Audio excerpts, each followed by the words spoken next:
Entendemos que este es el momento indicado para atender mediante una nueva legislación el daño irreparable que pudiese tener el debilitar la figura gubernamental que representa el sector turístico. De igual modo, a continuación brindaré un resumen de algunos de los avances o acciones encaminadas en las distintas áreas de gestión que son responsabilidad de la compañía de turismo. Primero, manejo de crisis. Y aquí estas gráficas explicaban la relación entre la compañía de turismo y Discover Puerto Rico, de las cuales abundé. Este es el mapa de las crisis que hemos tenido que manejar en favor del sector turístico desde principios del 2017. Yo llegué a la compañía de turismo entendiendo que la mayor crisis que iba a tener que manejar era el Zika, que para ese entonces tenía la ocupación hotelera por el piso. Poco sabía que después de manejar eso adecuadamente, ya para julio y agosto, reportando cifras récord de room tax, íbamos a tener que bregar con Irma y con María.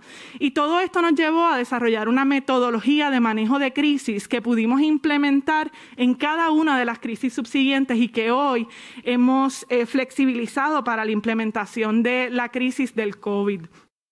Y en ese sentido, quiero hablarles un poquito de lo que se ha realizado con el sector turístico para manejar el asunto del COVID en el sector.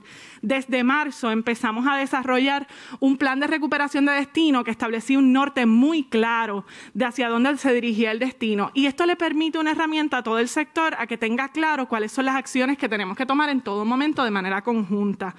En ese sentido, hemos podido actualizarlo 4 veces. La última actualización fue en el día de ayer, que le presentamos al sector turístico la última información, tanto de dónde estamos, hacia dónde vamos y cuáles son las proyecciones. Aquí también pueden ver todos los intercambios que hemos tenido con el sector para actualizarles sobre el manejo del COVID en el sector turístico en Puerto Rico. Debo de mencionar que el impacto es sin precedentes a nivel global. Estamos hablando de una pérdida de 910 billones de dólares que se esperan para finales del 2020 y en Puerto Rico esperamos que el impacto sea 61% menos de aportación del turismo al Producto Interno Bruto en comparación con las cifras del año pasado. Una clave del manejo de esto que yo recomendaría al comité entrante miraran con detenimiento es que cuando todavía todo el mundo estaba en las primeras fases de manejo de la crisis, nosotros estábamos mirando qué es lo que estaba haciendo Asia, que nos llevaba unos cuantos meses de delantera, para poder reactivarse a nivel del turismo. En ese sentido, vimos que habían unas iniciativas de desarrollar unos protocolos uniformes y Puerto Rico fue uno de los primeros destinos, si no el primero de las Américas, en desarrollar un programa de salud y de seguridad que establecía unos protocolos uniformes que tenían que ser implementados en todas las empresas turísticas y que brindaba una guía de qué es lo que tenían que hacer y cuándo. El turismo es el único sector que no establece sus propios protocolos, que el gobierno impone cuáles son los requisitos para operar de las empresas turísticas, que nuestro equipo visita personalmente cada una de las instalaciones y que validamos el cumplimiento con todos esos protocolos y nos aseguramos que estén cumpliendo con ello. Al momento no hemos tenido ningún incidente crítico en las hospederías, lo que significa que estos protocolos están funcionando. En ese sentido, quiero hablarles del impacto brevemente. Sé que el tiempo lo tenemos encima, pero a nivel del sector hotelero, entendemos que va a haber una merma de un 53% del comportamiento de la hotelería en comparación con el año pasado. De igual modo, contamos con 26 hospederías que se encuentran cerradas en este momento, del total de 160 endosadas por la compañía de turismo, y la mayoría de ellas son pequeñas y medianas empresas. En lo que tiene que ver con acceso aéreo, es importante mencionar que proyectamos cerrar el 2020 con 29% menos del volumen de pasajeros llegando a Puerto Rico. Y aquí quiero parar un momentito para recordar que la gestión del desarrollo de rutas es responsabilidad de la compañía de turismo. Alejandro Caicedo, que me acompaña, mantiene comunicación constante y diaria con todas las líneas aéreas. Esto también es importante para el comité entrante, al igual que le hablé sobre el programa de salud y de seguridad, que entiendo que es algo que va a ser relevante en los primeros meses del 2021. Es importante que las comunicaciones y las relaciones con las líneas aéreas en este momento son críticas y tiene que ser prioridad, porque en la medida en que la vacuna permita que la gente empiece a viajar, todo el mundo se está peleando por los mismos aviones. Puerto Rico tiene que poder retener la capacidad que hemos logrado. Nosotros logramos que el 2019 fuese el año con mayor capacidad de asientos entrando a Puerto Rico de los últimos 10 años. Y ese logro, producto de esas relaciones que fuimos cosechando con las líneas aéreas, entendemos que es bien importante que no lo perdamos, porque mucho depende de esas relaciones con las líneas aéreas. O sea que eso es algo que quería tomarme un momentito para explicarle. Mi otra recomendación sería con la industria de cruceros. No van a haber cruceros viajando a Puerto Rico antes del mes de marzo, porque las líneas voluntariamente han decidido no navegar antes de ello. Es importante que conozcan también que los CDC establecen cuáles son los protocolos que van a tener que usar las líneas para viajar a los destinos. En ese sentido, en este momento las líneas están empezando a diseñar los itinerarios. Nosotros entendemos que Puerto Rico está dentro del panorama de las líneas para los meses de marzo, abril en adelante para las primeras paradas de tránsito y para los meses de verano a las paradas de puerto base. ¿Por qué esto es importante? Porque el gobierno entrante tiene que definir cuáles son las políticas que le vamos a exigir a las líneas de cruceros para que puedan venir y operar a Puerto Rico.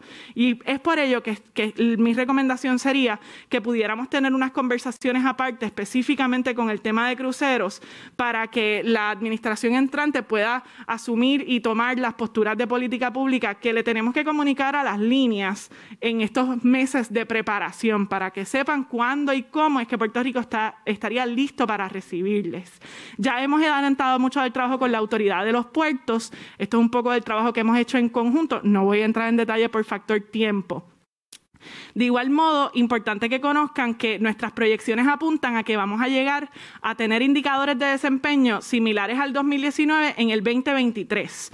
O sea que la recuperación del sector turístico en Puerto Rico por los factores macroeconómicos y un sinnúmero de elementos que nosotros evaluamos para nuestras proyecciones actualizadas apuntan que no es hasta el 2023 que vamos a ver cifras de llegadas de pasajeros, de estadías promedios y de ocupación similares a las del 2029. Esto es para que tengan un poco de contexto a la hora de la toma de decisión, cuál es el impacto del turismo. Fue el primer sector en cerrarse y va a ser el último en abrir. O sea que está desproporcionalmente afectado el sector turístico. La nota positiva es que estamos en el peor momento y que de aquí se proyecta una recuperación constante pero lenta en los próximos años.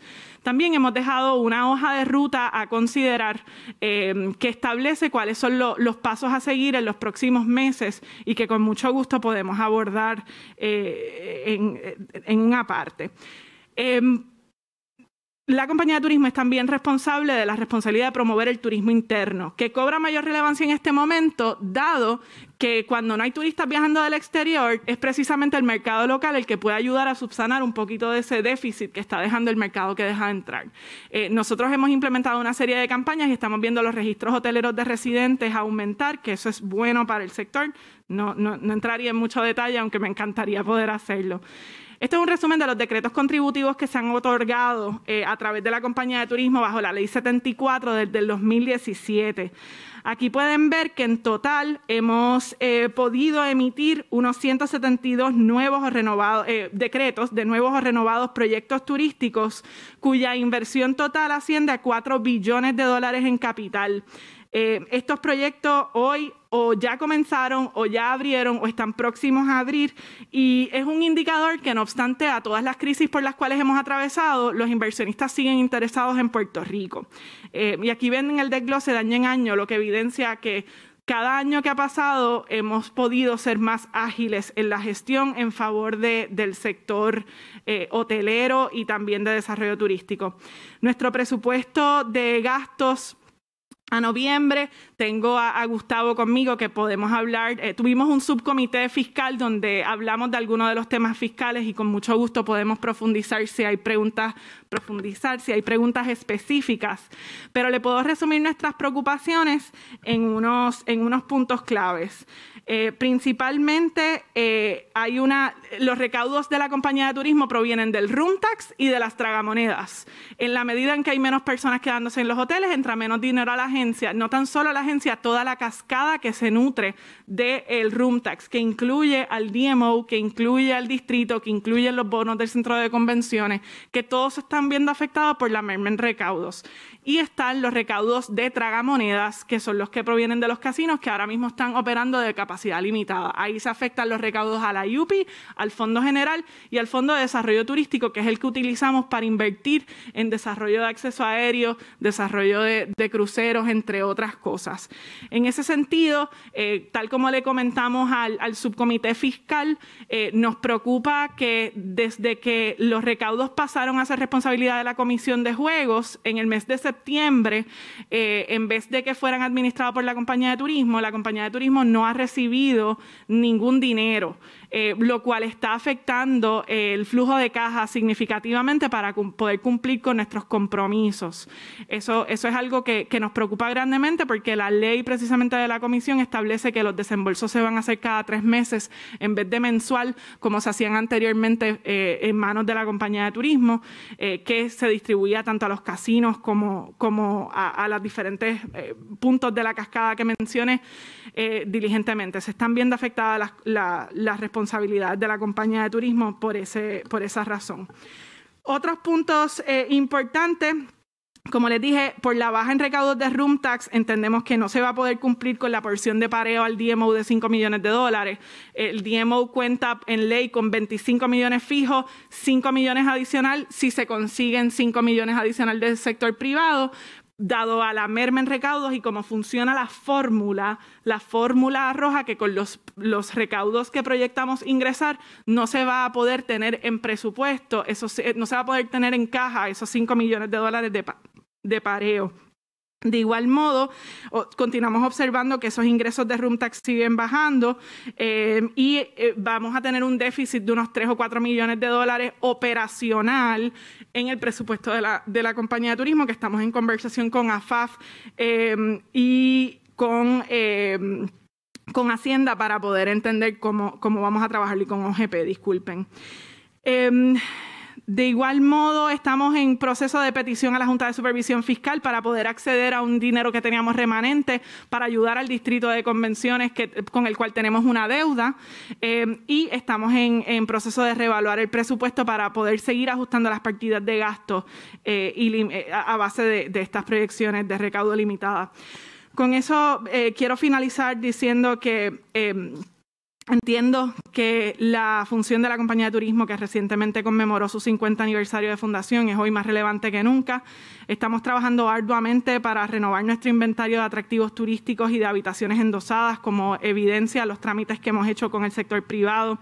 De igual manera, estamos agresivamente fortaleciendo nuestras relaciones y alianzas con las líneas aéreas y las líneas de cruceros, cosa que va a ser bien importante en el primer trimestre del año que viene. Todo lo anterior bajo la estructura de una planificación estratégica y de mercado de destino que permite el desarrollo del producto en todos los renglones y que así tengamos un producto que mercadear. Yo me siento sumamente orgullosa del trabajo realizado por todo el equipo de la compañía de turismo. Todo el personal de carrera y de confianza dan cátedra de lo que es una agencia de gobierno ejemplar. No es perfecta, pero ciertamente es una agencia sumamente ágil y yo creo que mi agradecimiento, respeto y reconocimiento al trabajo de todos los empleados de la compañía de turismo que hacen que eso sea posible. Hemos enfrentado grandes retos en los pasados años y hemos asumido con gran responsabilidad y con una oportunidad de fortalecer nuestra competitividad como destino. Hay mucho que resta por hacer y nos reiteramos a la orden para orientar este comité de transición en esa gesta de definir el nuevo rumbo de nuestro sector turístico. Yo agradezco la oportunidad que nos brindan y de verdad que nos reiteramos en la mejor disposición para aclarar cualquier duda o preguntas que puedan surgir. Señor alcalde, creo que hice lo más rápido que pude. ¿Cómo no? Vamos a empezar en esta ocasión de ella. Del este hacia el oeste. Phillips, ¿tiene pregunta? Gracias, señor presidente. Buenas tardes. Voy a ser bien breve. Solamente tengo dos preguntas que quería tocar. Número uno, el DMO sin duda ha sido una herramienta de las que más Return on Investment ha traído a a Puerto Rico. Creo que nadie puede negar, por lo menos los expertos en el tema. Sin embargo, la proyección pública de ellos no es la mejor. Hay mucha duda sobre qué tan efectivos son los legos en el tema, vamos, porque las personas que están conocen. Le pregunto, ¿qué sugerencia, y usted que es parte de la Junta del DMO, o qué camino debe seguir el DMO para poder mejorar esa proyección pública a aquellas personas que no están en la industria del turismo todos los días y que necesitan que reconozcan el valor de ellos en el turismo? Gracias, licenciado, por esa pregunta. Yo me he expresado sobre este tema de manera muy contundente. Yo apuesto y creo en el modelo del DMO. Yo regreso a Puerto Rico después de 15 años en el exterior porque vi como una apuesta muy visionaria que en Puerto Rico estuviéramos usando un modelo que ha funcionado en otros destinos por primera vez. Tenemos que fortalecer el DMO y no debilitarlo. Pero en efecto coincido que uno de los mayores problemas que han tenido es la proyección y la opinión pública. A base de mi experiencia en otros destinos turísticos, este tipo de issues o obstáculos en los primeros años de operación de una nueva entidad son muy natural. Es muy natural que un startup le cueste un poquito engranar. Pero creo que tenemos que, dentro del DMO, ser bien, reconocer nuestra realidad. Tenemos una deficiencia y la deficiencia es una proyección pública. Hay que atender cuáles son esos asuntos que están generando incomodidad y atenderlos. El DMO ha sido muy transparente con unos portales a nivel de páginas para uno acceder a la información, pero las personas quieren transparencia total porque en su totalidad son fondos públicos. De igual modo, es bien importante aumentar no tan solo que el DMO pueda proyectar lo que está haciendo positivamente, sino que al tener fondos públicos como su primer fuente de ingresos, tenemos que reconocer que el gobierno en efecto tiene que fiscalizar el desempeño del DMO y tiene que poder medir el desempeño del DMO. Y esa responsabilidad de fiscalización recae sobre la compañía de turismo en ley, lo cual hace de esa relación una relación interesante, pero sumamente productiva, porque como mencioné al principio, estas dos entidades tienen que estar remando hacia una misma dirección. Uno hace otra cosa y otro hace otra. No es que la compañía de turismo es mejor que el DMO, esa narrativa es inconsecuente, porque ambas entidades tienen unas funciones y unas responsabilidades distintas.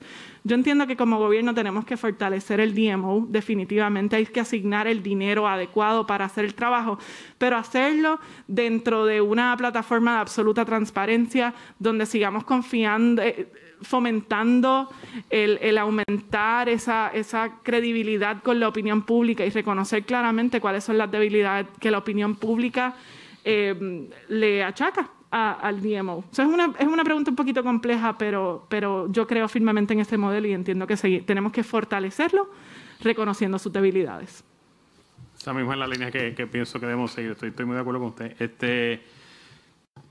En relación a... sin ganas de traer la controversia lógica, ¿verdad? El elefante blanco que está aquí.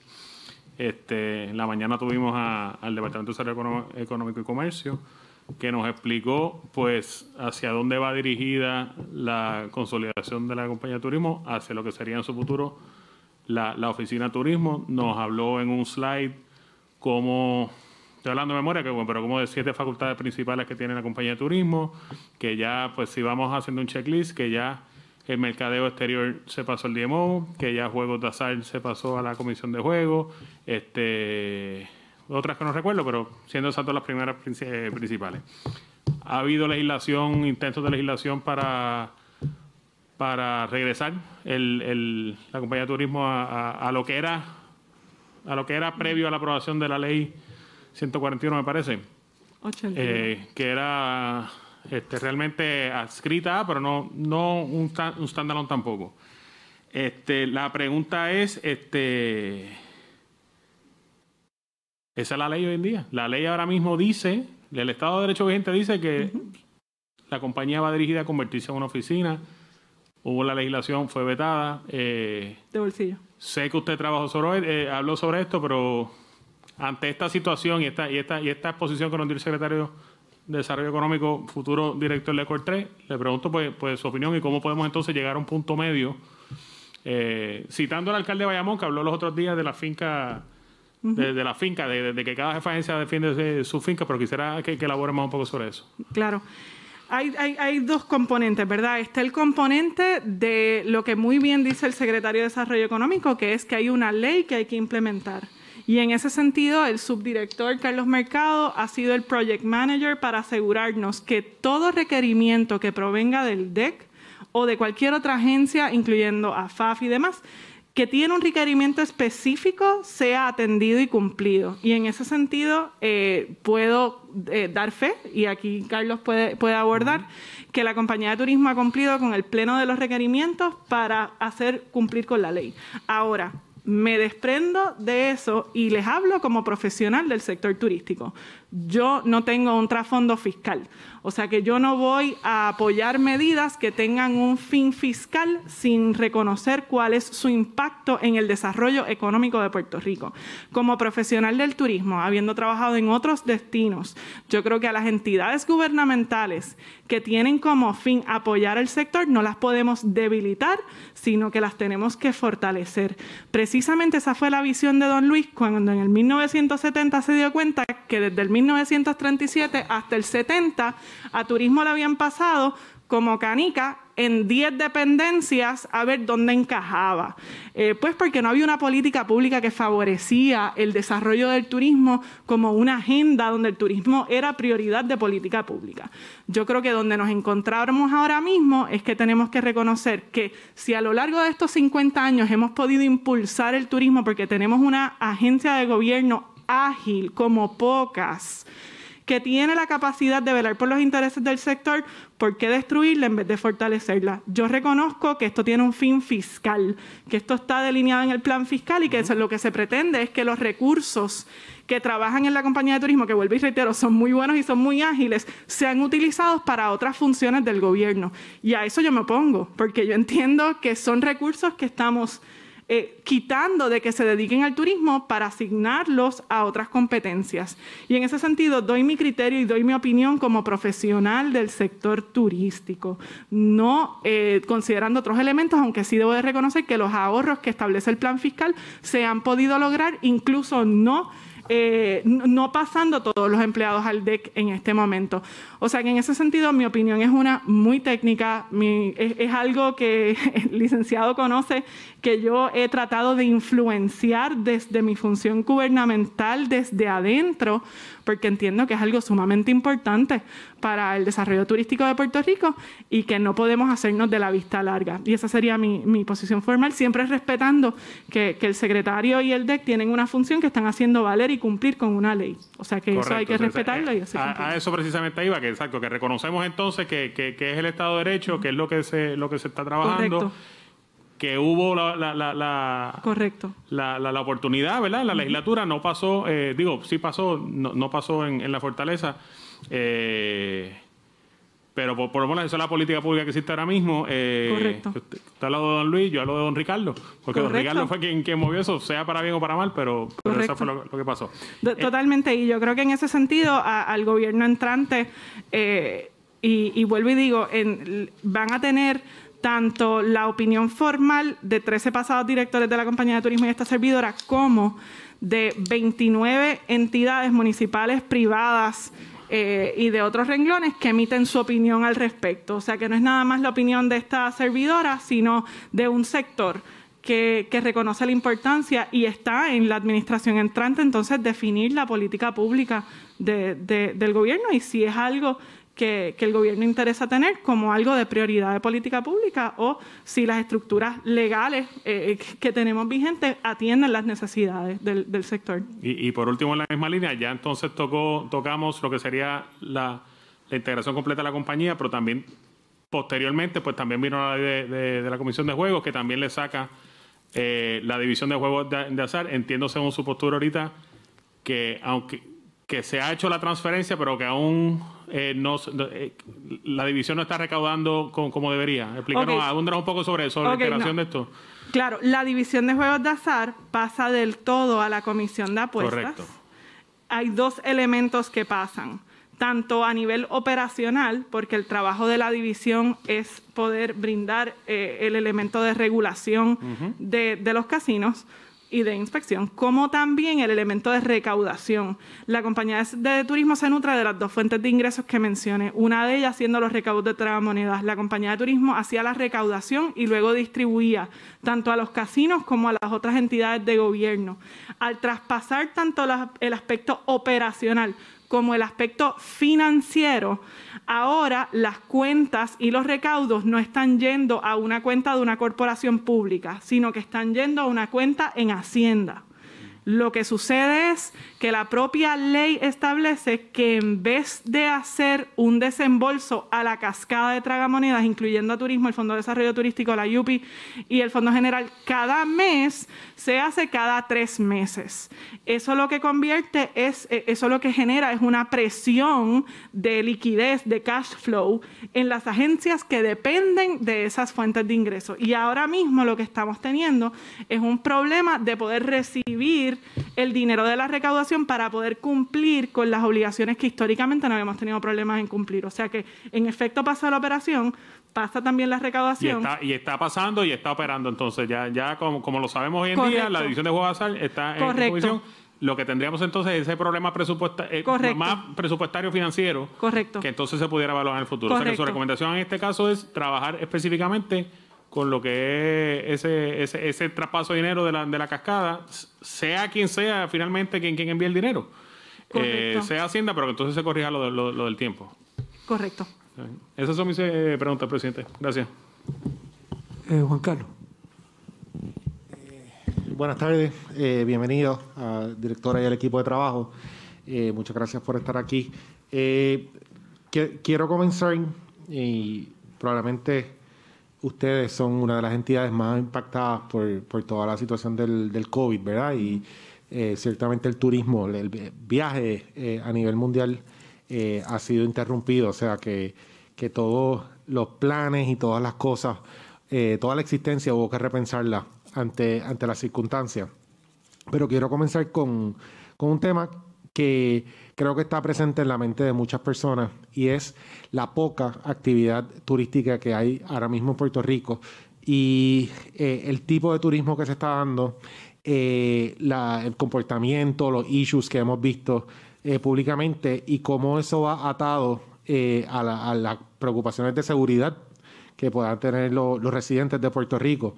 Y le pregunto, ¿verdad?, desde su silla, desde su posición, ¿qué medidas adicionales entiende usted son necesarias para poder hacer un mejor balance entre la actividad económica y el turismo y pues que siga llegando gente? Es la realidad, mientras sigan poniendo los pasajes a 50 pesos va a seguir llegando gente. Balancear eso que está ocurriendo en el mercado y la preocupación de seguridad que tienen los residentes, particularmente residentes de áreas turísticas como el condado.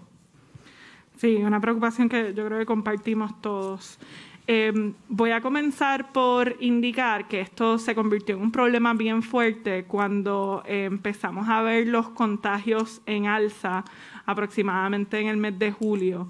Y se estaba atribuyendo esas alzas significativas a la llegada de pasajeros. En ese caso, lo que hicimos fue intervenir con el Departamento de Salud y mirar los datos de contact tracing para poder entender si en efecto la llegada de pasajeros estaba incidiendo en el alza monumental de contagios que estábamos teniendo. Los resultados de ese análisis reflejaban que las llegadas de pasajeros continuaban bajando, mientras que los contagios continuaban aumentando y que los contagios se estaban reportando en hogares de familias y eran las reuniones familiares las que estaban incidiendo en un alza en contagios. O sea que en ese sentido yo creo que eso se pudo expresar al pueblo y evidenciamos que pues había menos personas ingresando.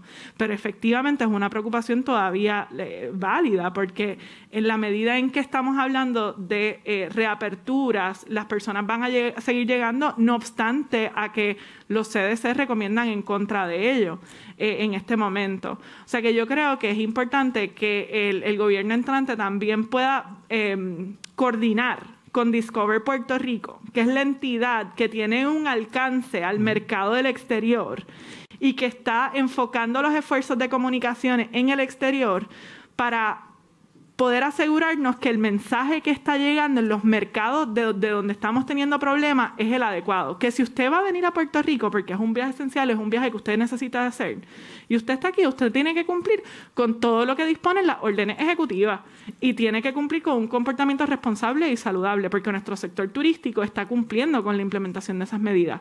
A la vez de que se debe de coordinar con Discover Puerto Rico en ese sentido, como menciono, también es importante seguir coordinando con las autoridades de ley y orden. La policía ha tenido unas atenciones dedicadas y unas intervenciones dedicadas en el área de condado que han dado resultados.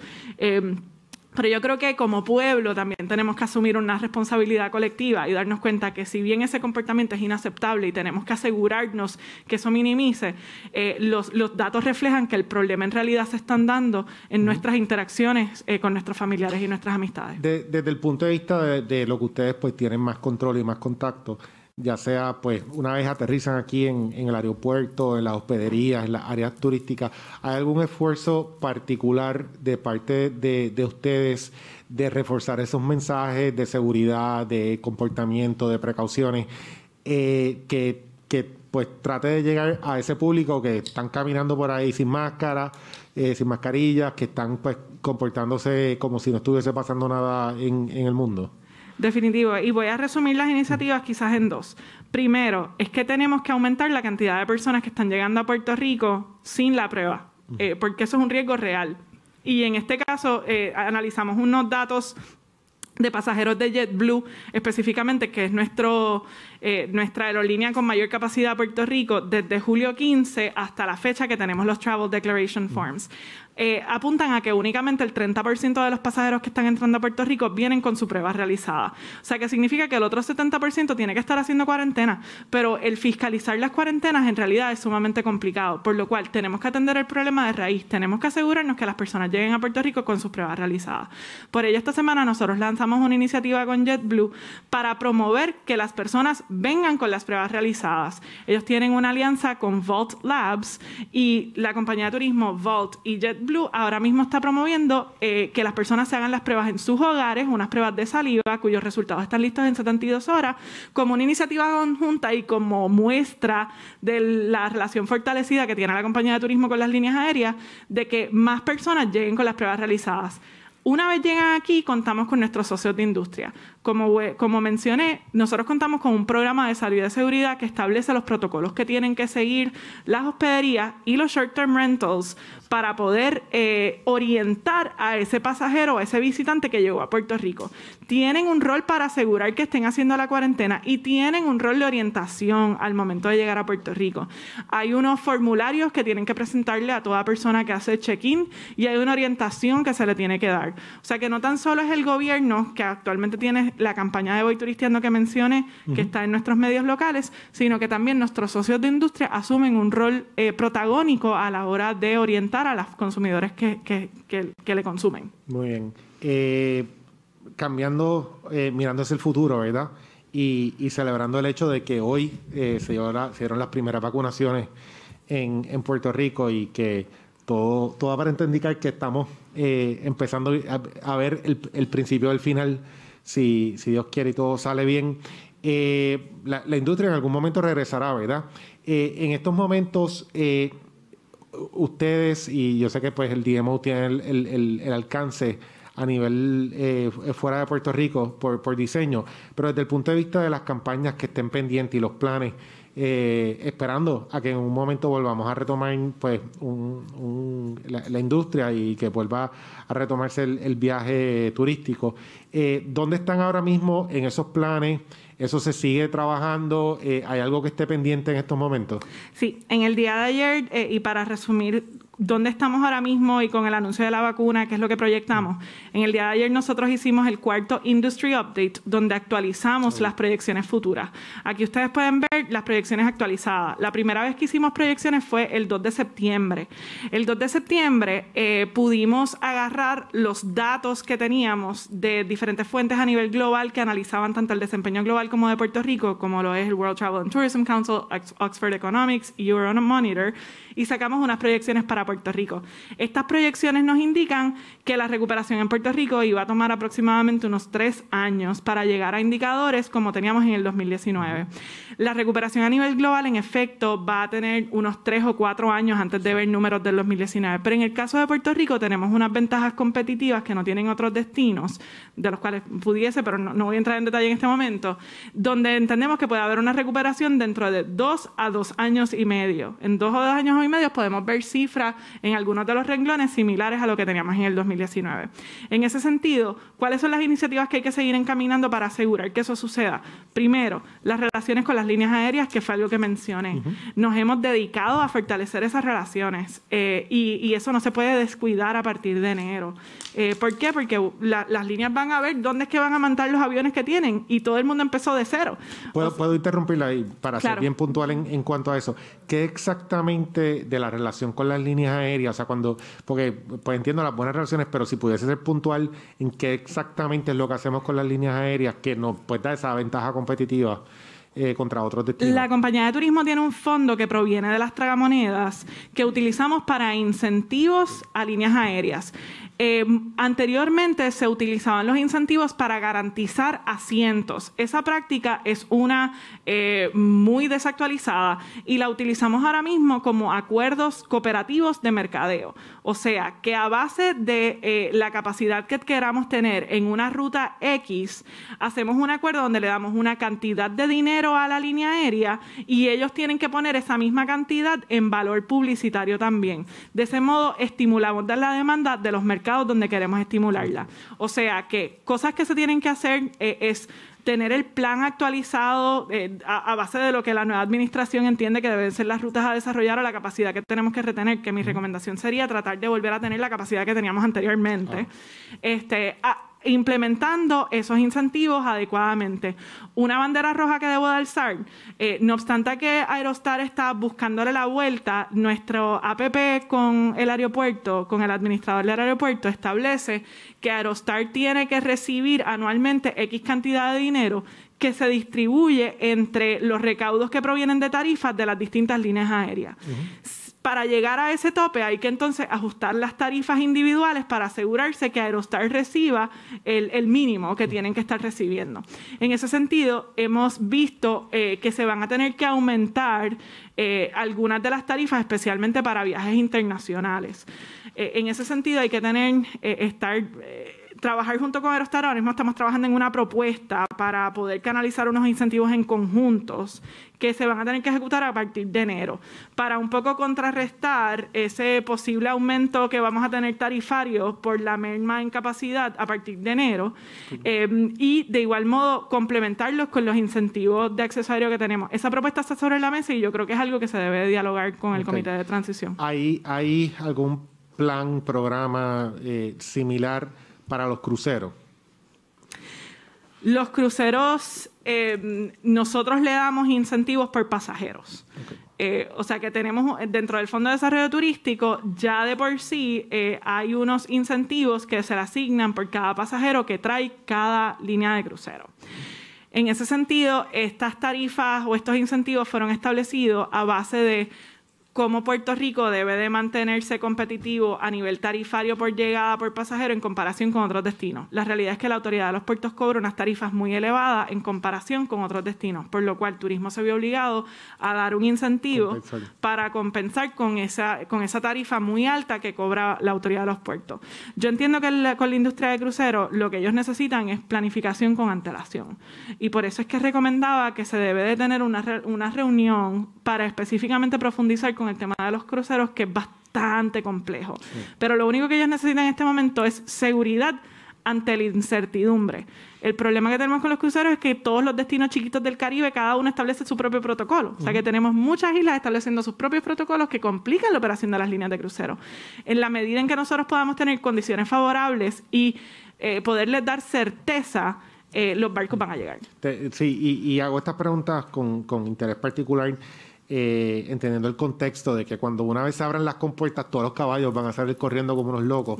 Y el ambiente, pues, veo los planes y tenemos pues unas metas bien agresivas y tenemos unas ventajas competitivas, pero a la misma vez hay otros destinos a nuestro alrededor que dependen muchísimo del turismo y que también van a ser agresivos. Y pues, en la medida que tengamos todas estas herramientas de promoción y desarrollo alineadas y bien puestas, pues vamos a poder competir efectivamente en esas circunstancias.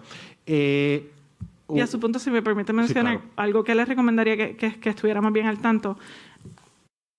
Hay gobiernos vecinos que han asumido unas políticas públicas por el peso que tiene el turismo en su Producto Interno Bruto mucho más abiertas para hacer turismo que Puerto Rico, obviamente porque tenemos un enfoque mucho más salubrista en este momento. Por no titubear, la República Dominicana no está exigiendo pruebas para entrada, se abrió a los cruceros cuando gusten y asumieron una política pública muy pro turismo, que obviamente puede ser un riesgo que ellos asumen en la medida en que los casos se le puedan descontrolar. Pero importante tener, como usted bien menciona, un entendimiento de qué es lo que están haciendo nuestros competidores. Ahora mismo, y para ser bien honesta, nuestra política pública es una sumamente conservadora para nuestros socios de industria. Y si bien tenemos que seguir protegiendo la salud y la seguridad de nuestra gente, ver cómo cazamos esos intereses, yo creo que va a ser interesante en los próximos meses y semanas. Y son decisiones complicadas, ¿verdad? Complejas. Y pensar pues el impacto a corto plazo versus largo plazo, como usted bien explica, pues construir estas relaciones no se construyen en un día. Y ciertamente hay muchas discusiones que van a seguir fluyendo de acuerdo a cómo vayamos viendo el impacto. Y de nuevo, teniendo ahora la vacuna, pues esperemos que en algún punto, antes de que se acabe el tiempo, vamos a estar viendo mejoría en todo en general. Una última línea de preguntas en cuanto al desarrollo de nuevos proyectos, particularmente proyectos hoteleros. ¿Dónde estamos? ¿Cuál ha sido el impacto? Ay, sí, no, lo escucho lo que busco. El impacto del desarrollo hotelero, ¿dónde estábamos con los planes previos al COVID y si la situación ha tenido además del impacto obvio, ¿verdad?, los retrasos en el calendario, pero no tanto los proyectos que ya tenían pues cemento, que estaban poniendo cemento, sino proyectos que estaban también en el pipeline? Los proyectos que dependían de financiamiento de bancos se han visto mucho más comprometidos o en pausa. Los proyectos que provienen de capital privado, fondos de inversión, son los que los inversionistas de todos modos o tienen esta liquidez o su liquidez no está tan comprometida y se han viabilizado. Mañana vamos a estar anunciando que tenemos construcción activa de 4 proyectos en el Viejo San Juan ahora mismo que van a estar abriendo en los próximos meses. O sea que lo que sí hemos visto es que al igual que nos pasó después del huracán María, muchos hoteles aprovecharon la oportunidad para invertir en mejorar su ofrecimiento. Pues ahora lo que estamos teniendo es varios proyectos interesantes que han seguido con sus planes de construcción porque ya tenían su financiamiento cerrado. O sea que todos aquellos proyectos que no se había finiquitado el financiamiento son los que estamos viendo un poquito más comprometidos. Alejandro, no sé si quieres abordar un poquito más sobre eso. Bueno, sí.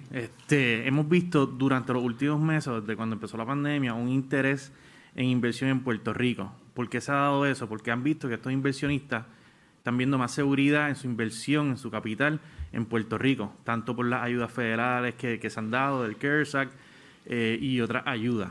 Y como dice la directora y nos menciona, pues los proyectos que no pudieron cerrar ese financiamiento, pues han regresado a la mesa a mirar las proyecciones, reevaluar su inversión y dónde están invirtiendo y ver si los intereses, pues hay que hacerle unos cambios en la estructura de financiamiento, hay que reevaluarla. Y eso es lo que hemos visto. De todas maneras, hemos visto un incremento. Mucha gente se pregunta bueno, pues ahora por la inversión, la gente no va a venir a invertir tanto en proyectos hoteleros, pero hemos visto lo opuesto. Gente que quiere venir a Puerto Rico, especialmente fondos privados, de capital privado, que normalmente miraban a nuestros competidores en el Caribe para inversión y están viniendo a Puerto Rico. Y ahora hemos visto un influx y estamos pues en los procesos de identificar pues nuevos proyectos y cómo podemos apoyar en esa iniciativa de nuevos proyectos hoteleros aquí en Puerto Rico. Dicho eso, vemos mucho futuro en los próximos años y como también la directora mencionó, los proyectos que ya estaban encaminados, pues están aprovechando y se están acelerando. Así que vamos a ver que a lo mejor las aperturas que se estaban proyectando para comenzar en 18 meses, puede ser que sucedan en 12, 14 meses. Okay. Estaba buscando, porque vi en la presentación que teníamos el inventario de cuartos ahora a diciembre, pero no sé si pudiésemos, y no necesitamos la información ahora, nos pueden proveer después, pero la evolución del inventario en los últimos 4 años, ¿verdad? ¿Cuánto ha crecido? Entonces, si tenemos una proyección del inventario, pues con estos proyectos, y como toda proyección, ¿verdad? Sujeto a... Pero para poder tener pues un histórico de cómo va creciendo nuestro inventario de cuartos. Entonces, pregunto, ¿este inventario es únicamente cuartos de hotel y no incluye...? Y es endosados. Endosados. Ok, so, en resumen, el inventario, y para resumirle esto bien clave, en los últimos 20 años, el inventario tradicional de hoteles se ha mantenido en unas 15,000 habitaciones. Okay. Nuestros hoteles grandes no son como los All Inclusive de la República Dominicana, son hoteles de 200, 250, hasta 500 habitaciones. Cierra uno, abre otro. Y las transacciones se dan entre los mismos proyectos. Parte de lo que hemos hecho, y les vamos a enviar esta tabla con toda la información, que está Iván Díaz conmigo y Alejandro también, que la pueden trabajar, es... el desempeño pasado, pero también qué tenemos en el pipeline. En ese sentido, hemos viabilizado muchos proyectos, precisamente con la visión de que necesitábamos aumentar el inventario hotelero. ¿Por qué? Porque en la medida en que aumentas la cantidad de habitaciones, aumentas el acceso aéreo. Y si aumentas el acceso aéreo, tienes un stronger business case para tener mayores homeport de crucero. El efecto es en cadena en el sector turístico. O sea que en efecto les enviamos esas proyecciones. No sé si tenía algo más de eso. No, lo que iba a preguntar específicamente sobre los short-term rentals. Claro. Que si están solamente los endosados, tengo que pensar que están incluidos en el inventario, o en el inventario oficial por lo menos. Sí. Pero no sé si tienen ustedes... Tengo los datos. Si tienen alguien que se mete en Airbnb, cuenta por Puerto Rico y cuántas veces le sale. Sí. Más o menos... El inventario de alquileres a corto plazo es aproximadamente unas 12,000 habitaciones más. Wow. A las 15,000 habitaciones de 160 hoteles endosados. En adición a los 160 hoteles endosados, tenemos unos 100 hoteles más que no están endosados, que tienden a ser guest houses, bed and breakfast, son un poquito más pequeños. Y en ese sentido, cuando hablamos de nuestro inventario, contando short-term rentals, estamos hablando quizás de unas 30,000 habitaciones entre alojamiento tradicional y no tradicional. Eso fue clave para nosotros. El abrirnos a los alquileres a corto plazo fue clave para nosotros alcanzar los niveles de capacidad aérea que pudimos alcanzar en el 2019. En el 2019 tuvimos la mayor cantidad de asientos entrantes de los pasados 10 años, sin aumentar drásticamente el inventario hotelero tradicional. Eso se da porque con el inventario adicional de alquileres a corto plazo, pues hay más demanda llegando al destino y por ende las líneas justifican un aumento mayor de eso. Importante también mencionar que de las 350 hospederías registradas en turismo, y están registradas en turismo porque tienen que pagar room tax, 285 de ellas son de hoteles de menos de 75 habitaciones.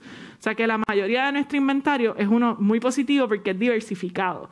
Significa que tenemos muchos empresarios turísticos pequeños en todas partes de la isla. Y eso es lo que hace a Puerto Rico un destino experiencial, un destino distinto.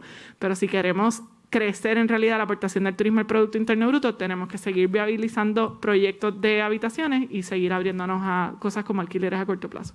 Muchísimas gracias por su respuesta. Señor Presidente, esas son todas mis preguntas. Muchas gracias. Licenciado. No tiene.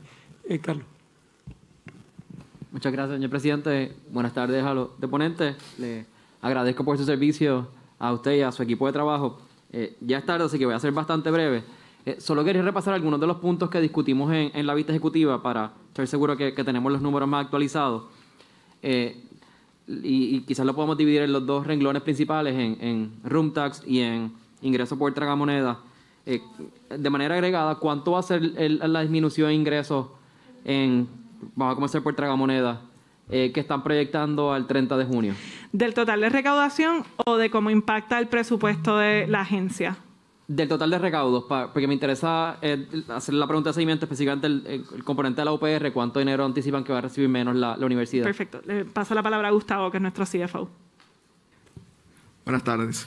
Buenas tardes. De lo que teníamos presupuestado para el año fiscal 2021, ahora De mismo, recaudos, de no recaudos, del presupuesto de turismo. de ¿verdad? recaudos. Ok.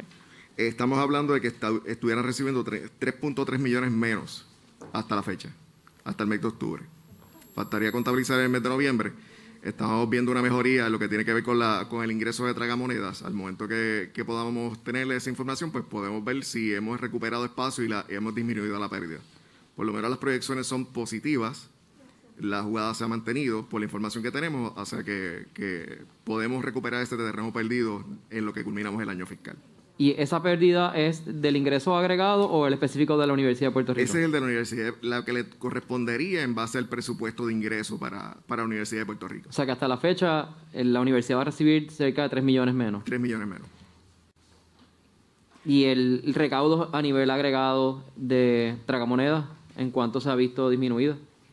Y si tienen una proyección ya el 30 de junio, naturalmente sabiendo que va a depender de lo que suceda con la pandemia. Y también recordemos, en lo que Gustavo busca esa información, actualmente los casinos están operando dentro de los horarios de toque de queda. Por lo cual, en la medida en que se flexibiliza el toque de queda y los casinos operan más tiempo del día, pues entonces podemos generar más dinero. Dentro de lo que sería el balance a distribuir del recaudo de tragamonedas, al mes de septiembre se perfilaba que eran 11 millones de dólares menos del ingreso presupuestado. Y pasando entonces a Room Tax. En el caso del impuesto de habitación,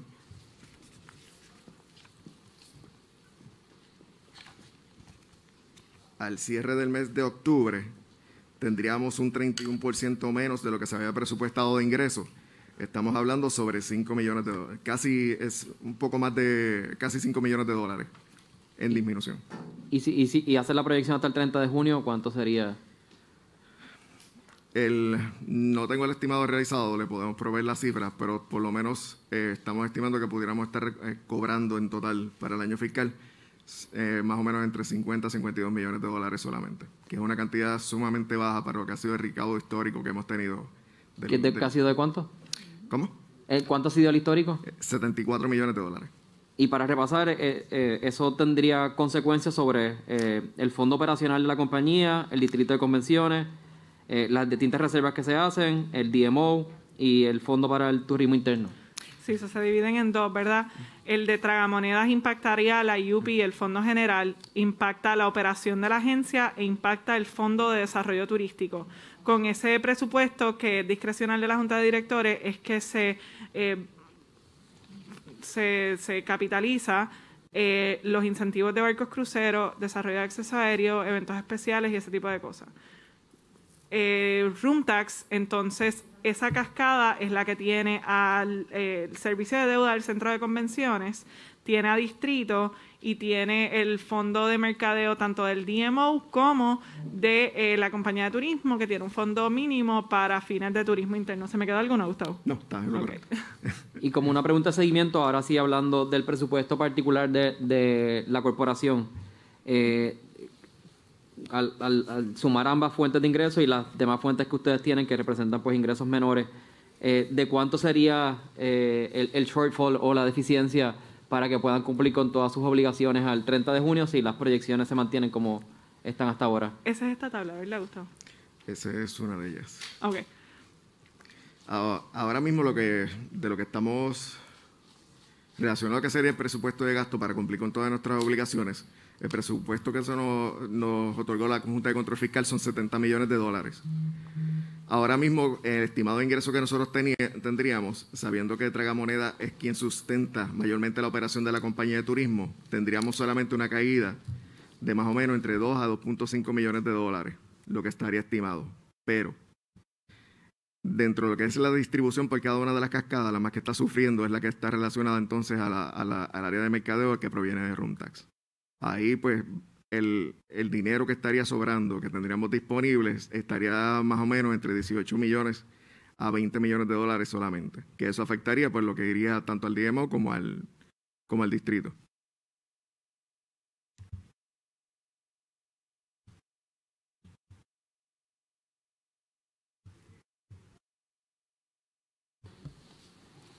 Pero ese número que me mencionó es de recaudo total, pero me refiero a cuánto en términos de la corporación, en room tax específicamente. Para distribuirle dentro de lo que sería la distribución de room tax. Sí, lo que está contemplado dentro de los gastos de la corporación. O sea, yéndonos al cómo la merma en room tax va a afectar el presupuesto operacional de la compañía de turismo. En el caso de la operación y el funcionamiento, el área que va a tocar es estrictamente lo que está relacionado con la promoción. ¿Y ¿Okay? cuánto es el ¿Y cuánto déficit? sería? Que ahí estaríamos hablando de que prácticamente no estuviéramos recibiendo nada dentro de la compañía de turismo, sabiendo que tenemos que cumplir con las obligaciones tanto del DMO como para el Distrito Centro de Convenciones. O sea que nos veríamos obligados a utilizar lo que sería del fondo operacional de la compañía para subsidiar o para poder continuar con las distintas promociones. Si vamos al agregado lo que sería el estimado del ingreso o lo que sería destinado para la promoción y el mercadeo, serían alrededor de 5 millones de dólares. ¿Qué necesitarían para poder cumplir con todo? Para cubrir lo que necesitaríamos para el fondo de promoción y mercadeo. Y sí. esto contempla lo que habíamos hablado en el subcomité, ¿verdad? El rejuego que se pudo hacer, dado que al no llegar los barcos cruceros, aunque estábamos nutriéndolo tradicionalmente de la llegada de los slot machine revenues, eso es un dinero que no tuvimos que obligar. O sea que el presupuesto en conjunto de la compañía de turismo pudimos hacer unos ajustes, eventos que se tienen que dar que se cancelaron y ese presupuesto venía de room tax. O sea que lo que estaba explicando Gustavo es el rejuego después de hacer todos esos recortes. Correcto. Sí, el neto luego de todos los ajustes. Correcto. Una segunda pregunta. Hace varias semanas tuvimos al negociado de transporte dentro de la nueva Junta de Servicio Público y nos mencionó que hace 2 años hay unos empleados de la División de Taxis Turísticos que están en destaque con ellos, pero son empleados todavía ustedes, y que lo que se encuentra pendiente para que esos empleados puedan pasar formalmente a la nueva entidad es que se firmara un MOU para pues concretizar la transferencia del dinero para que entonces sean empleados de ellos, pero subvencionados con fondos que produce la compañía de turismo. ¿En qué estatus se encuentra ese MOU o el trámite que se tenga que hacer para concretar esa transferencia a esos empleados? El MOU se firmó, pero importante, nos gustaría brindar un poquito de contexto. Sí, ¿verdad? por supuesto. Adelante, subdirector. Los empleados en cuestión, ya nosotros no contamos con ese presupuesto en nómina. Ese presupuesto fue ya pasado a lo que es los empleados del negociado. A partir del nuevo año A fiscal. partir del nuevo año fiscal, pues todavía tenemos la carga de lo que es el costo de la nómina por destaque y lo que se está trabajando en el MOU, específicamente de unos gastos de administración, no directamente relacionados con nómina, sino gastos pues de manejar esa parte de la empleomanía y las responsabilidades que tienen ahora. Ese MOU, el que prácticamente ya se finiquitó y estamos pues a la espera de la firma. En Arroz y Habichuela, la compañía de turismo llevaba varios años pagando por la nómina en destaque con todo el interés de que fueran transferidos formalmente, pero con unas diferencias de criterio en la interpretación de dónde se supone que saliera el dinero y si se los iban a asignar al presupuesto del negociado. En ese sentido, logramos que le traspasáramos al negociado el presupuesto de nómina y gastos administrativos, como mencionaba el subdirector, para lo que resta del fiscal. O sea que se asumió lo de este momento, ahora se tienen que transferir y también se transfiere mediante un MOU el presupuesto restante del fiscal que está dentro del presupuesto que se asignó este año a turismo. ¿Y en años fiscales subsiguientes, turismo va a seguir subsidiando? No. De manera indirecta, le corresponde al negociado pues hacer una solicitud para que del Fondo General o de sus ingresos Correcto. cubrir esos gastos. E importante, ¿de dónde sale indirectamente? Pues turismo tradicionalmente gastaba, esto es algo que quiero que la comisión esté muy al tanto de este elemento. Tradicionalmente, la compañía de turismo invertía el total de lo que recaudaba. O sea, Del total de lo que se ingresaba, la compañía de turismo lo reinvertía en el sector para estimular el desarrollo del sector. Con la Junta de Supervisión Fiscal no podemos gastar todo lo que técnicamente recaudamos y solamente nos dan 1% de ello, por lo cual hay un sobrante que pasa al Fondo General que se supone que se invierte en el desarrollo turístico por ley, pero dada la ley promesa, se ordena a que se pase al Fondo General, por lo cual ese cuadre de esos empleados debería entonces salir de una asignación del Fondo General, considerando que la compañía de turismo está aportando a ese sobrante significativamente anualmente, en vez de ese dinero ser reinvertido al sector. Muchas gracias por la respuesta y por su servicio, señor presidente. Bueno, tenemos en línea a la licenciada Yolanda Díaz. Vamos a pasar con Yolanda. Muchas gracias, señor presidente, a la directora ejecutiva. Muy buenas tardes y a todo su equipo de trabajo. Voy a ser corta porque varias de mis preguntas ya mis compañeros las hicieron. Lo que sí les voy a hacer de requerimiento de información es proveer copia del plan estratégico de la compañía de turismo, incluyendo planes estratégicos que puedan tener sus diferentes áreas de operación. De igual forma, en la tarde de hoy, ustedes mencionaron un informe que se compartió con el sector turístico. A ver si nos pueden dar copia de ello. Todos los planes estratégicos... Ay, disculpe. Sí, todos esos planes estratégicos que se están implementando ahora específicamente para el manejo de la crisis están disponibles en la página web prtccovid19.com. Ahí pueden ver tanto la presentación que se dio en el día de ayer como todas las presentaciones y los planes estratégicos para el manejo del COVID desde el mes de marzo. O sea que en ese portal está disponible toda la información públicamente. Y con mucho gusto le podemos... planes estratégicos de la compañía de turismo, hasta dónde vamos y qué va a hacer cada división, eso no tienen. Hay un inventario de todos los planes estratégicos que se habían realizado. Con mucho gusto se los suministramos al comité. Los planes que se han ejecutado recientemente han sido planes de manejo de crisis, precisamente entendiendo que, dado las múltiples crisis que hemos enfrentado, el planificar con muchísimo tiempo de antelación se ha visto complicado, pero todos esos documentos con mucho gusto se los podemos suministrar. Gracias. Voy a hacer una pregunta que es una curiosidad mía, no relacionada a su presentación, y es más relacionada a noticias, pero eran de la época de María, y una que otra que he visto, y es la siguiente, y es teniendo en mente que muchos de los ingresos de muchos puertorriqueños han mermado, y se comienza a dar el caso de familias que utilizan los moteles como lugar de alojamiento por sus precios módicos, en comparación contra los precios de hoteles. ¿Cómo es que turismo calcula el room tax de los moteles y qué se puede hacer para que estos cualifiquen como paradores para tener acceso a los incentivos tradicionales de la compañía de turismo?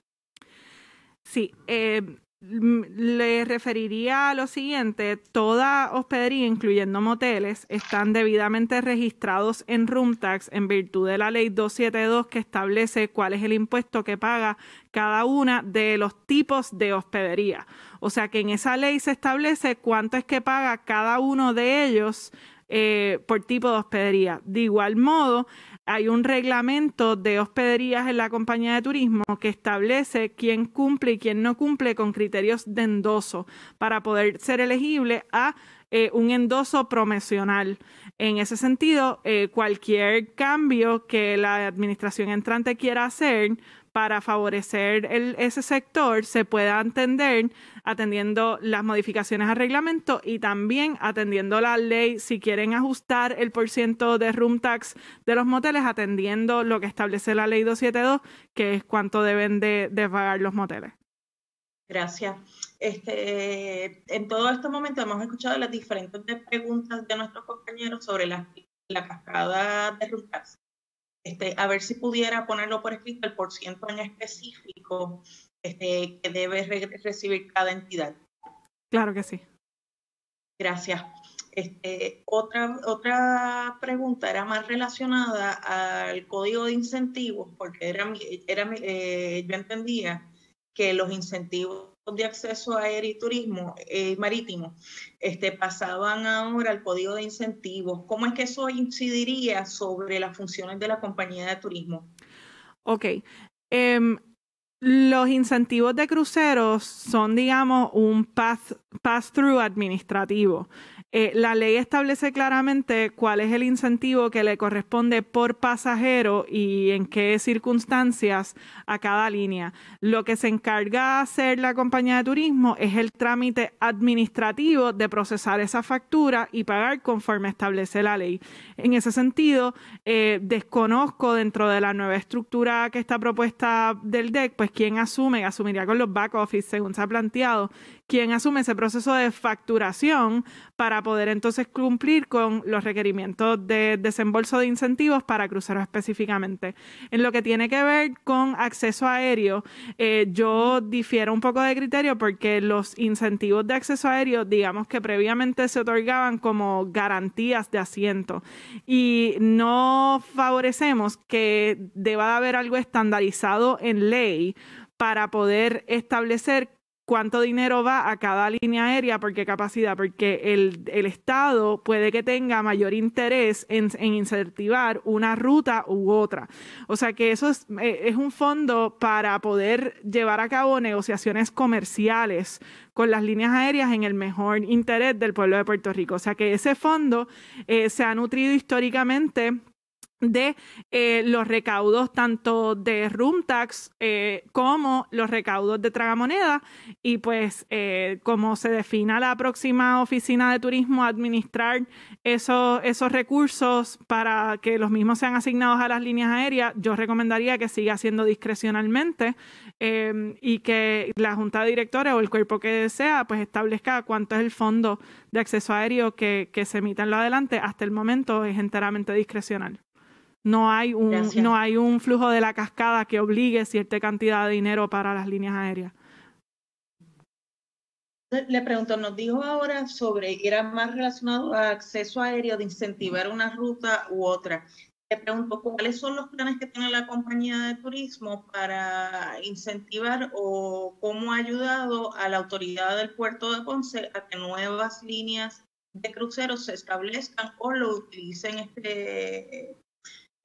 utilicen el puerto? O sea, sí, definitivamente, y yo creo que hemos visto en los últimos años y la licenciada ha sido parte de estas dinámicas que hemos llevado a cabo. Hemos logrado negociar efectivamente con varias de las líneas de cruceros que lleven barcos estratégicamente a Ponce. Es una conversación sumamente compleja porque hay mucho que tiene que ver con logística de los itinerarios, pero en resumidas cuentas creo que lo que les puedo recomendar o lo que les puedo indicar es que Ponce es un destino idóneo para líneas que tengan barcos más pequeños, que quieran un tipo de experiencia mucho más auténtica, y hay mucho interés por parte de varias de esas líneas de seguir utilizando a Ponce como un puerto de parada. Eso representa que esos pasajeros de ese tipo de barco tienden a ser unos que gastan más en el destino versus el volumen tradicional que vemos con un Carnival y con un Royal Caribbean. En ese caso, con la alcaldesa de Ponce hemos sostenido reuniones con un sinnúmero de esas líneas que ya han manifestado interés en ir a Ponce y esas negociaciones están encaminadas. También con nuestro director regional, José Reyes, que ha facilitado ese diálogo junto con la alcaldesa. Han habido muchas noticias positivas en los últimos años producto de esas relaciones comerciales y esas negociaciones, y entendemos que a futuro Ponce puede seguir capitalizando con estas líneas un poco más boutique, donde sus pasajeros gastan mucho más por día que lleguen al destino. Gracias. Resumiendo, le pregunto, ¿cómo es que evalúa, aunque por ley tienen que darle los 25 millones, cómo evalúa la compañía de turismo el desempeño de Discover Puerto Rico al momento de poder llevar a cabo la publicidad y los esfuerzos entre lo interno y lo externo? Ok, los esfuerzos de mercadeo interno son responsabilidad de la compañía de turismo, el mercado en el exterior es responsabilidad del DMO, así lo establece la Ley 17 del 2017. En la propia ley se establece cuáles son los informes que Discover Puerto Rico tiene que suministrar a la compañía de turismo periódicamente, trimestral y anualmente. Esos informes de resultados son evaluados por la compañía de turismo. Yo creo que eso es algo bien importante a mencionar. La compañía de turismo técnicamente es el ente que se supone que esté fiscalizando la gestión de Discover Puerto Rico porque así lo establece la ley.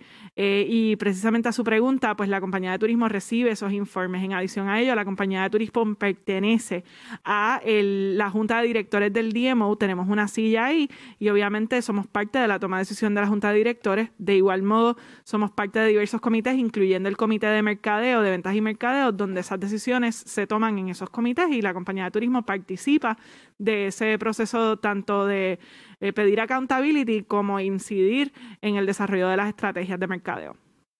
Gracias. Reite su contestación. ¿Nos pueden entregar copia de los últimos 4 informes trimestrales y el informe anual, el último informe anual que tengan, por favor? Absolutamente. Incluso debo de mencionar que actualmente la compañía de turismo se encuentra en plena auditoría tradicional, o sea, periódica, y como parte de esa auditoría, el Contralor también está solicitando esos expedientes, o sea que también se los haremos llegar a la comisión porque lo tenemos a la mano. Al comité. Gracias. Sí, voy a resumir ahora. Estaba viendo los estados financieros de Hotel Development Corporation. El único que vi puesto era el del 2017. Ese tenía un déficit de 41.8 millones de dólares. Ahorita nos indicó sobre los diferentes proyectos que se han evaluado por la compañía de turismo. ¿A cuánto al día de hoy pudiera ese déficit del 2017 amount today, ser hoy en día? O sea, ¿cuánto ha subido, cuánto ha bajado? ¿Alguien les pagan verdaderamente o continúa la morosidad? Y el presidente de HDC es Alejandro Caicedo. Voy a pasarle la palabra, pero antes de hacerlo, mencionar que son dos cosas completamente distintas. Por un lado, está la facultad de la compañía de turismo de administrar la Ley 74, que es la que evalúa proyectos de actividad turística y otorga los incentivos y los créditos contributivos que vieron en la gráfica hace unos minutos.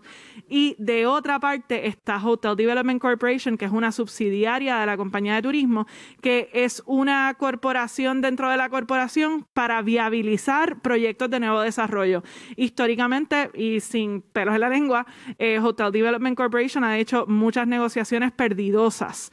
Y en ese sentido, ese déficit al cual usted alude se debe a una serie de transacciones perdidosas del pasado que hacía Hotel Development Corporation. Alejandro Caicedo, que es el presidente de HDC, también viene de la banca y nos ayudó a enderezar el Hotel Development Corporation.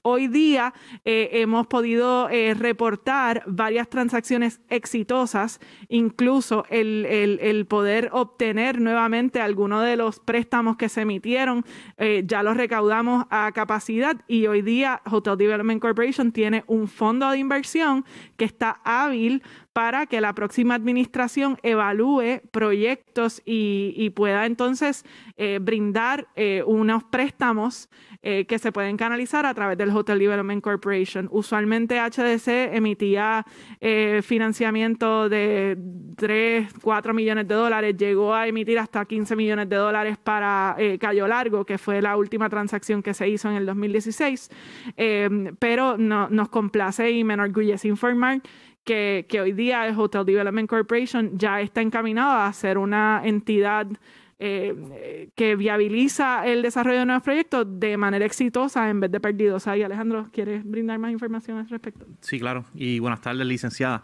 Pues como la directora dijo,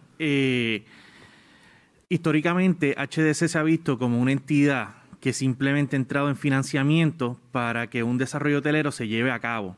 Free money. Sin miras, correcto, sin miras de poder recobrar ese dinero para proveer financiamiento para futuros proyectos. Y ese es el enfoque y el cambio que le hemos dado en estos pasados 18 meses, viendo cómo el primer préstamo que se ha cobrado, incluyendo intereses y fees relacionados, por primera vez se pudo recobrar. Y eso sucedió a finales del 2019, entrando con el último financiamiento para el proyecto de Residence Inn en Isla Verde, donde nosotros, y quiero recalcar que normalmente aquí se entraba en segunda, donde asumimos un riesgo fuerte dentro del financiamiento que se provee para estos desarrollos. Y hemos podido también encaminar recobros de deudas que se habían tirado a pérdida completamente, y como poco a poco hemos nuevamente entablado comunicación con estas entidades para poder buscar un recobro, o por lo menos recobrar algo de esa deuda que normalmente en una estructura financiera donde HDC está en segunda, pues ve poca oportunidad de poder recobrar ese préstamo. Dicho eso, el CFO también de HDC, el señor Gustavo Vélez, él te va a dar en detalle dónde estamos actualmente y la liquidez o un resumen del balance sheet de HDC. Gracias, licenciado. Buenas tardes. De lo que está relacionado con HDC, pues tanto la directora como Alejandro han tocado el tema de lo que hemos logrado dentro de estos últimos 4 años. Sí aparece la pérdida registrada en nuestros libros y básicamente se ha quedado al mismo nivel. Todavía estamos por emitir los estados de 2018. Una vez que lo tengamos emitido, pues le podemos hacer llegar copia para que lo tengan disponible también. Actualmente, de lo que tenemos en cartera, nosotros solamente tenemos 15 millones pendientes a cobro y 9 millones pendientes a cobro. El resto ha sido lo que históricamente se ha venido arrastrando a través de estos préstamos, que puede estar rayando entre los 45 a 50 millones de dólares en pérdida por esos préstamos que cayeron en morosidad en esos tiempos. Durante esta época, bueno, hemos podido negociar, hemos podido recobrar aquellos que todavía han sido salvables. El resto pues va a permanecer en nuestros libros por los años siguientes, hasta tanto pues entremos en un proceso contable de un write-off para sacarlo ya finalmente de nuestros libros y ver el mejor posicionamiento, tal vez darle una perspectiva mucho mejor de lo que queda disponible de HDC a la fecha de hoy. Después voy a hacerle otras preguntas, pero bajo subcomités y cerrando, porque tenemos ahora la comisión de juego. ¿Cuántas personas ley 80, y discúlpeme, no es a usted por HDC, sino a la directora ejecutiva, cómo afectaría la ley 80 a la compañía de turismo en sus operaciones? Yo voy a dejar, Gustavo, ¿tienes información sobre eso? La ley 80 sería la de... Incentivos de retiro. De retiro. A través del tiempo, por lo menos puedo hablar de la perspectiva financiera y también de mi área, que es el área de contabilidad a nivel de empleados. Va a tener el efecto de aquellos empleados que a lo mejor tengan ya 25 años y están pues pidiendo su retiro, lo soliciten. Y eso nos va a traer a nosotros pues una cantidad de personas que vamos a tener que reemplazar. ¿Por qué? Porque sean personas que se han quedado a través del tiempo y desde el 2010 se han disminuido la cantidad de personas que tenemos disponibles para hacer los trabajos. De 3 personas que teníamos en el área de presupuesto, ahora solamente tenemos 1. Donde anteriormente teníamos 4 contables, ahora solamente tenemos 2. Que si uno de ellos decide, por ejemplo el de presupuesto decide retirarse, tenemos que reemplazarlo, porque no tenemos a más nadie, tenemos que conseguirlo.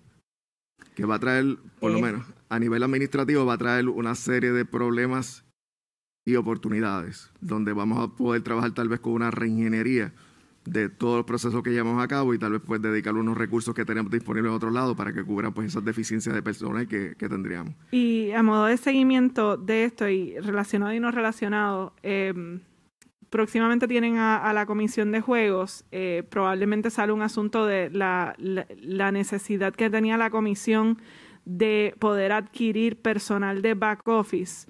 Y es un ejemplo perfecto cuando estamos hablando de Ley 80 de ilustrar la situación de personal de la compañía de turismo. Le vamos a someter para su consideración un informe que se hizo por departamento de toda la estructura administrativa de la compañía de turismo y cómo en los últimos años hemos ido perdiendo personal por transición voluntaria y por diferentes ventanillas y nos hemos quedado con un back office sumamente pequeño para incluso cumplir con las necesidades de la compañía de turismo, mucho menos hablar de poder extender o destacar personal de este administrativo que tenemos muy poco a otras agencias u otras dependencias. Ese análisis por puesto, por persona, se trabajó y obviamente de ahí si tenemos personal saliendo de Ley 80 que podemos hacer si así le interesan, un análisis mucho más detallado de quiénes serían elegibles y cuál sería el impacto por departamento, estaríamos hablando de que hace que la compañía de turismo esté en una posición mucho más precaria. Un ejemplo perfecto que me gusta dar es el de los auditores. En la medida en que tenemos más auditores, vamos a recaudar más de room tax porque son más casos los que podemos analizar. En este momento tenemos tan pocos auditores que estamos recaudando. No estamos trayendo casos nuevos de recaudación que pudieran recapitalizar esos fondos porque sencillamente no tenemos suficientes auditores. Y esa es la situación que tenemos en todas las divisiones, incluyendo la legal, la financiera y pretty much todo el back office. Y obviamente a nivel del personal técnico en el área de planificación y desarrollo, muchas personas que pudiesen salir con una ley 80 y que van a poner van a hacer de la situación operacional de la compañía de turismo una mucho más compleja. Tengo dos preguntas últimas y este es fácil. A lo mejor nos provea un ballpark number de lo que es los que se pudieran ir de ley 80. No tiene que ser un número, o sea, 80, 30, 40, que no tiene que ser un análisis grande. Pero entonces, la segunda pregunta, y con esto termino, ¿cuántos auditores ustedes estiman que necesitan para el área de room tax? En el caso de room tax, el número que necesitaríamos, tenemos una cartera que está creciendo, tenemos que aumentar las intervenciones, necesitaríamos mínimo tener 6 auditores para poder continuar. Ahora mismo contamos solamente con un auditor de carrera y 2 auditores por servicios profesionales. Muchas gracias, señor presidente. No tenemos más preguntas y gracias a la compañía de turismo, a su personal. A usted, muchas gracias. Muchas gracias, licenciada. ¿Alguno de los miembros tiene alguna otra pregunta? No viendo más ninguna pregunta. Y vamos a agradecerle a usted por su ponencia, su paciencia y el haber asistido en el día de hoy. Si faltara alguna información adicional o si más adelante se necesitara, pues nos estaríamos comunicando con usted. Así que en estos momentos pues quedan excusados y nuevamente muchas gracias a ustedes. Muchísimas gracias a ustedes por la oportunidad, un verdadero placer y estamos a la orden. Muchas gracias. En estos momentos tenemos a la Comisión de Juegos, pero vamos a cerrar los trabajos y nos vamos entonces a reunión ejecutiva. Así que siendo las 4:58 de la tarde, se da por concluida hoy las vistas. Buenas tardes para todos.